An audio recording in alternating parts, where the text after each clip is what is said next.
매일경제신문. 이번엔 LH 비리늪 공공기관 개혁은 왜 실패하는가? 공공기관 부채는 국민 세금 39곳 작년 기준 빚 총 521조.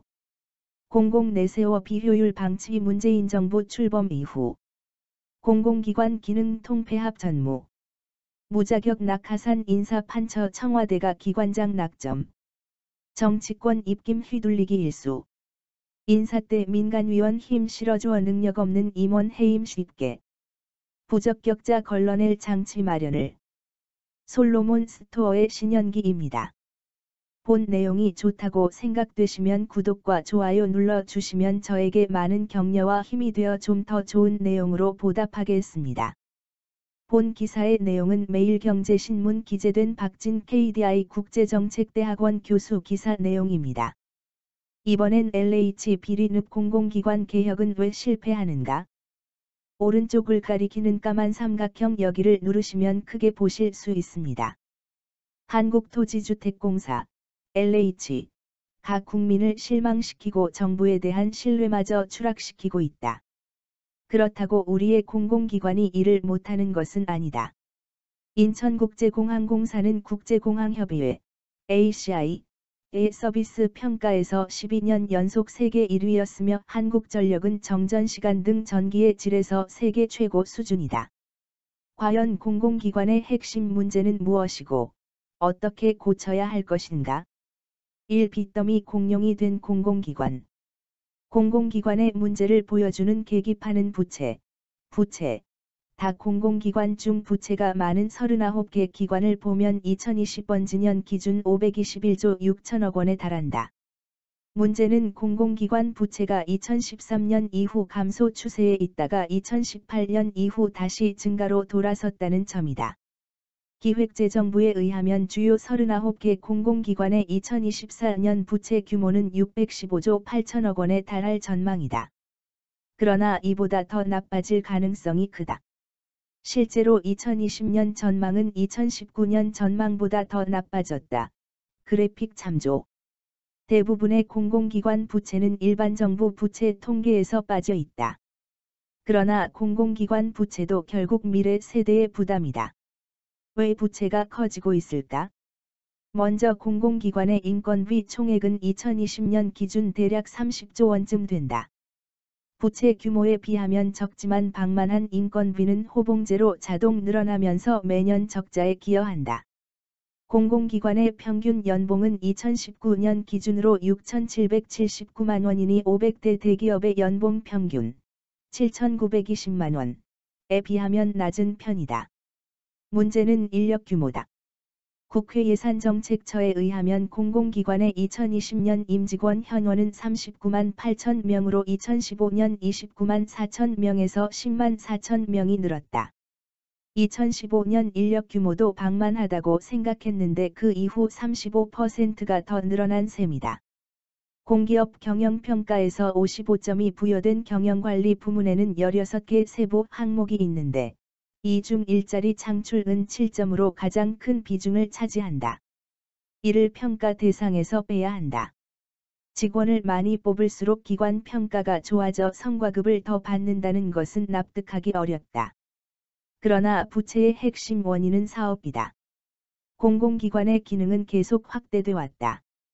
힘이 커지다 보니 부정투기 같은 문제도 발생하는 것이다. 각종 투자 사업, 기업 지원, 임대주택 등 정부가 공공기관에 대행시키는 사업이 늘고 있다. 이런 사업은 수익성이 낮아 공공기관이 싫어할 것 같지만 그렇지 않다. 공공기관은 발주 예산이 늘고 승진이 빨라져 반긴다. 부채가 쌓여도 임직원이 크게 손해볼 일은 없다. 물론 필요한 일은 해야 하지만 공공기관이 하다 보면 파산 위험이 없다 보니 과도하게 추진하는 경향이 생긴다. 그 결과 한국석유공사, 한국광물자원공사, 대한석탄공사는 이미 자본 잠식 상태다. 한편 수익성이 있어 공공기관이 찾아버리는 사업도 있다. 이는 공공기관의 복리후생비 혹은 다른 사업의 재원이 된다. 민간이 할 일을 공공부문이 수행하면 창의와 경쟁 대신 공공부문의 독점이 자리를 잡는다. 공공기관은 가격을 낮게 해 당장은 국민의 지지를 얻겠지만 이는 부채로 남아 결국 후대의 주머니를 털게 된다. 서울시장 선거에도 민간 영역을 침해하는 공약이 많다는 보도가 있었다. 2021년 3월 29일 매경 A1면 모든 기업을 국가가 운영하는 나라의 모습이 궁금하다면 눈을 들어 북한을 보면 된다. 공공기관의 민간시장 잠식도 주무부처의 동조로 유지된다. 심지어 예산당국도 공공기관의 시장 잠식을 방치한다. LH가 분양주택 사업을 그만두면 임대주택 사업 예산을 더 줘야 하고, 관광공사가 카지노를 그만두면 관광진흥 예산을 늘려야 하기 때문이다. 그러나 필요한 공익사업에는 정당하게 예산을 지원해야 정부나 공공기관이나 책임성을 갖게 된다. 공공기관 개혁의 핵심은 공공기관의 기능을 줄이는 것이다. 그러나 이는 주무부처의 일을 줄이는 일이기도 하다. 공공기관 개혁이 어려운 이유다. 이 경쟁 대신 독점 자리 잡아 한국토지주택공사, LH, 직원들의 3기 신도시 땅 투기 의혹에서 시작된 국민의 부동산 분노가 연일 거세지고 있다. 사진은 3월 7일 정부 서울청사에서 열린 부동산 관계장관 회의를 마치고 홍남기 경제부총리 겸 기획재정부 장관, 맨 오른쪽, 이 국민에게 사죄 인사를 하고 있는 모습. 사진은 이충우 기자의 자료입니다. 공공기관의 기능이 과도하게 된 것은 정보 기능의 대행자로서 경쟁이 없기 때문이다. 물론 공공기관의 독점 수행이 불가피한 분야도 있다. 그러나 공공기관이 그 불가피성을 입증해야 한다.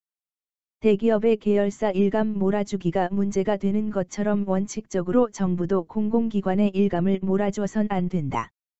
공공기관 개혁의 핵심 수단은 경쟁이다. 수익성 높은 사업이라면 민간과 공공기관을 공정 경쟁시켜야 한다. 아예 공공기관은 해당 사업을 그만두게 하고 민간 기업 간에 경쟁시키는 방안을 우선 검토해야 한다. 최소한 코레일과 SRT처럼 공기업 간 경쟁이라도 시켜야 한다. 수익성이 낮은 사업에서도 얼마든지 민간을 활용할 수 있다. 바우처와 최저보조금 입찰제가 그 수단이다. 공공기관이 서비스를 제공하기보다는 국민에게 바우처를 지급해 직접 시장에서 서비스를 구매토록 하자. 예컨대 LH의 임대주택을 전담시킬 것이 아니라 민간기업의 임대주택에 입주하는 저소득층에게 주택바우처로 임대료를 지원하면 된다. 그러면 민간 공급자 간 경쟁이 도입돼 소비자의 선택권이 생기고 복지 체감도는 높아지는 반면 정부의 재정 부담은 줄어든다. 또 저소득층을 한 군데 모아 살게 하는 방식에 비해 자연스러운 소셜믹스를 달성하는 효과도 있다. 주택바우처 제도는 이미 도입돼 있으나 활성화돼 있지 않다. 이를 대폭 확대하는 것이 LH 개혁의 핵심이다. LH는 수혜자 자격을 확인하고 민간 공급자를 인증하는 역할로 변모하면 된다. 한편 최저보조금 입찰제는 가장 낮은 보조금을 요구하는 기업에 일감을 주는 방식이다. 단, 이 경우 지나친 저가 입찰로 서비스의 질이 훼손되지 않도록 주의해야 한다. 공공기관 운영법, 공운법, 제14조는 공공기관에 대한 기능 조정을 해야 한다고 규정하고 있다. 그러나 현 정부 출범 이후 공공기관에 대한 기능 조정은 거의 없었다.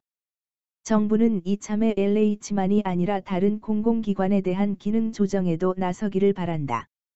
삼고리 무는 비리 끊어내려면 공공기관에 대한 행정부의 통제가 가장 심한 나라가 대한민국이다. 공공기관은 인력, 조직, 보수를 변화시킬 때 모두 정부의 사전 허가를 받아야 한다. 임원 임명에는 사장보다 주무부처의 입김이 더 센 경우가 많다. 공기업 평가의 일자리 창출, 상생 협력 및 지역 발전 등 소위 사회적 가치 구현에 24%의 가중치를 두는 것도 행정부 통제의 한 단면이다. 공공기관의 자율적 운영을 보장해야 한다는 공운법 제3조가 무색하다. 개발도상국 공기업은 정치권과 결탁해 행정부 통제를 두려워하지 않는다. 선진국에서는 사전적으로는 이사회를 통해, 사후적으로는 평가를 통해 공공기관을 통제한다. 이것이 답이다. 우리의 공공기관 경영평가는 세계적으로 가장 발전돼 있다.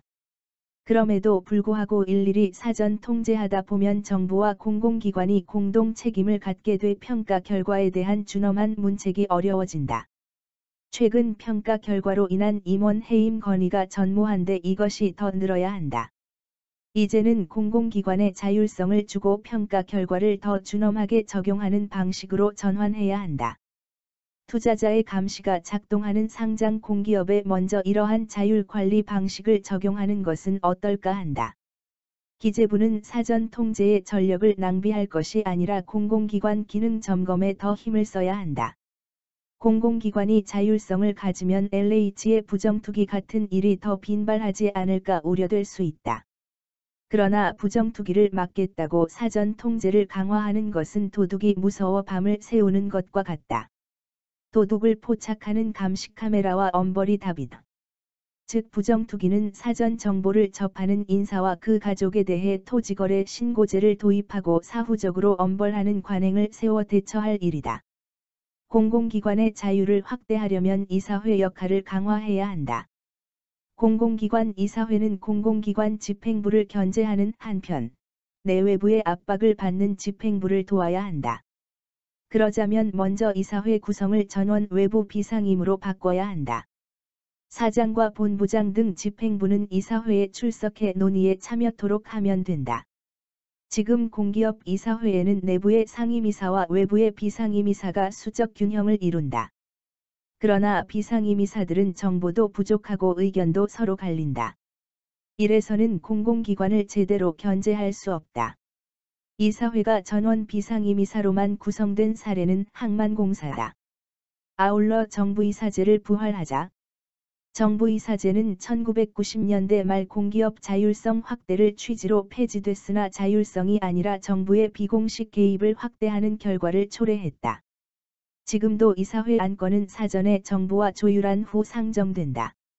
공공기관의 대주주에 해당하는 정부의 개입은 당연 존중돼야 한다.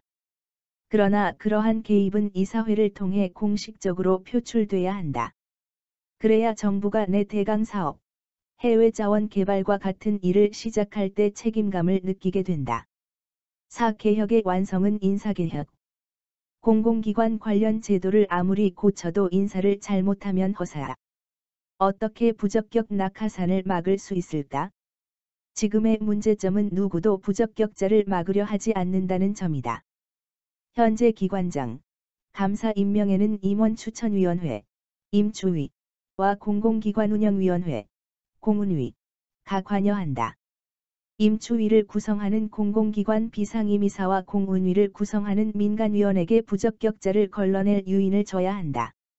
임명 후 부적격 여부를 객관적으로 판정하는 수단이 우리에겐 있는데, 바로 공공기관 평가제도다. 평가 결과가 나빠 해임 건의를 받는 임원을 부적격자로 정의하자. 이런 점에서 임원에 대한 해임 건의가 더 자주 나와야 한다. 해임 건의된 임원을 통과시킨 사람은 책임을 지도록 해야 한다. 부적격자에게 합격표를 던진 임추위와 공운위 위원에게 책임을 물어 위원직을 박탈하자.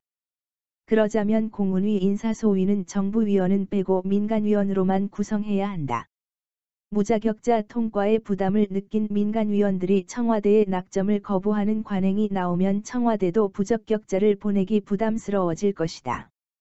특히 감사직에는 회계에 대한 전문성이 필수적이다. 공공기관 감사의 자격 요건을 명시한 공운법 개정안이 올해부터 시행됐으나 이것이 너무 늦은 해 여전히 무자격 낙하산 인사가 많다는 보도가 있었다. 2021년 3월 22일 매경 A1면 감사의 자격 요건을 규정한 법률에는 그 밖에 대통령령으로 정하는 자격을 가진 사람을 포함하고 있으나 이 조항을 삭제할 필요가 있다. 공공기관 개혁의 시작이 기능 조정이라면 끝은 인사 개혁이다. 박진 KDI 국제정책대학원 교수입니다.